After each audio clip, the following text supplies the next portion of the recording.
नमस्कार मित्रांनो, तुम्ही पाहत आहात इन्फिनिटी इन्सेप्शन, जिथे पैशांच्या गोष्टी आपण करतो सोप्या भाषेत. आजचा विषय आहे SIP versus public provident fund. दरवर्षी 1.5 लाख गुंतवणूक केल्यास कुठलं साधन जास्त परतावा देतं? 15 वर्षांचा तुलनात्मक हिशोब आणि टॅक्सचं गणित सविस्तर समजून घेऊया. चला तर मग सुरुवात करूया. पब्लिक प्रोव्हिडंट फंड हे सरकारचं हमी असलेलं स्कीम आहे. यामध्ये 15 वर्षांचा लॉक इन कालावधी असतो. सरकारकडून हमीदार व्याज मिळतं, सध्या साधारण 7.1% वार्षिक. यावरच व्याज आणि मॅच्युरिटी रक्कम पूर्णपणे करमुक्त, टॅक्स फ्री असते. त्याशिवाय 80C अंतर्गत तुम्हाला टॅक्स बत्तीची सवलतही मिळते. आता पाहूया सिप सिस्टमॅटिक इन्व्हेस्टमेंट प्लॅन. या पद्धतीत तुम्ही दरमहा किंवा दरवर्षी गुंतवणूक करू शकता.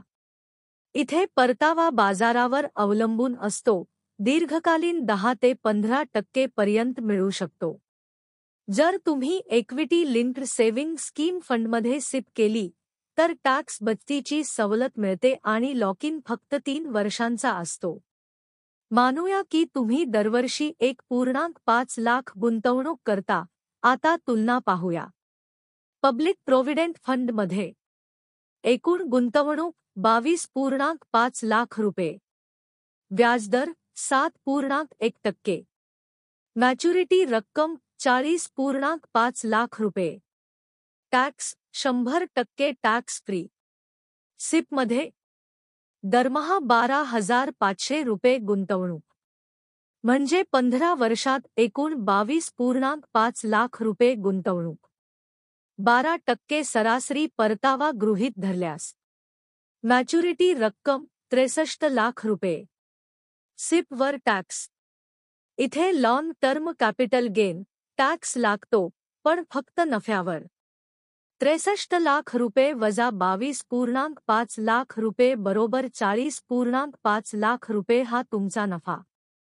त्यापैकी 1,25,000 करमुक्त सवलत आहे. म्हणजे करपात्र नफा 39.25 लाख रुपये. यावर 12.5% टॅक्स लागेल. टॅक्स भरल्यानंतरही तुमच्या हातात अंदाजे 58 लाख रुपये येतात.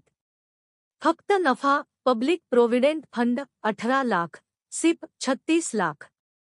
तर निकाल स्पष्ट आहे.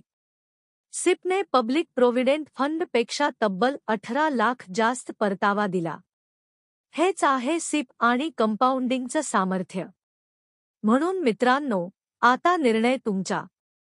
सिप करणार की पब्लिक प्रॉव्हिडंट फंड, की दोन्हीचं मिश्रण? जर हा व्हिडिओ तुम्हाला आवडला असेल तर नक्कीच लाईक करा, शेअर करा आणि इन्फिनिटी इन्सेप्शन चॅनेल सबस्क्राईब करा, जेणेकरून पैशांच्या गोष्टी होतील अजून सोप्या.